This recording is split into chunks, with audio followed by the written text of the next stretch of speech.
Hello, gentlemen. Now that the season is officially underway, with Week 1 all but in the books, I'd like to welcome everyone to the best fantasy football league of 2010. Congratulations to myself and D-Town for being the first two to start 1-0 this season.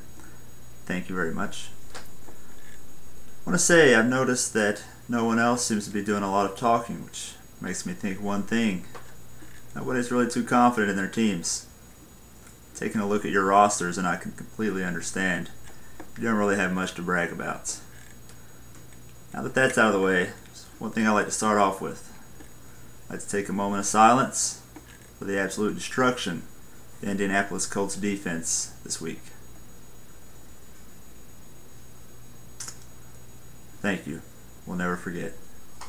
Now, on a lighter note, I'd like to give praise, as I think everyone should, to the Fantasy Star of the Week, my own, Arian Foster. Single-handedly mauled that sad Colts defense, and single-handedly destroyed one Nick Gehring and his band of not-so-merry men.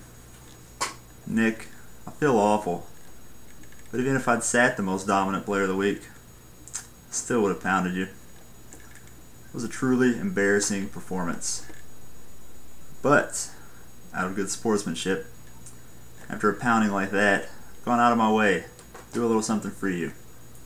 Write this number down: 812-944-6743. That's the New Albany Shelter for Battered Women. Maybe you want to give them a call. See what they have to offer. Moving on. Week 2. Ben Kraft. I had the pleasure of Skyping with Ben during the draft. Offered my expert advice whenever I could, as I did to most of you before the draft. But Ben decided to go his own way. So let's take a look and see where that's gotten him and where it's going to lead. First off, let's look at the quarterback situation. I want to apologize, Ben, for harassing you about Alex Smith. Didn't realize your number 1 QB was going to be Donovan McNabb. Really? I think Smith's tiny little hands got him almost as many points as McNabb this week. Maybe you should drop both of them. Pick up Matthew Stafford. Even with that gimp shoulder, I think he has a better chance than those two. At least he has some decent targets to throw to. I'm just saying. Let's move on. Let's check out your running back situation. Frank Gore, huh? One word. Overrated. Joseph Addai, second-rate running back at best. Stuck in a passing offense, no good.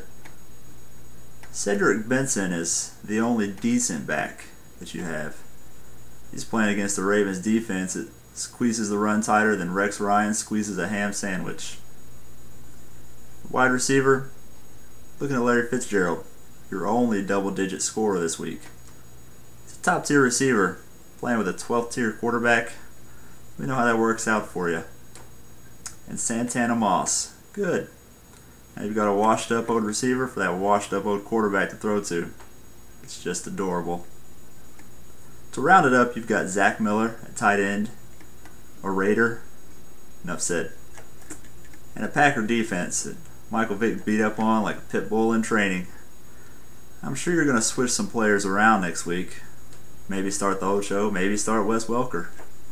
I can assure you, being T.O.'s turn in Cincinnati, Welker playing against the number 1 D in the NFL, these guys aren't going to be anything more than names that fell out of the depth chart.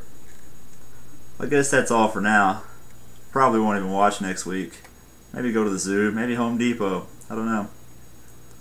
I'm not only that confident in the greatness of the one-man wolf pack, it's just that I'm confident in the awfulness of your team.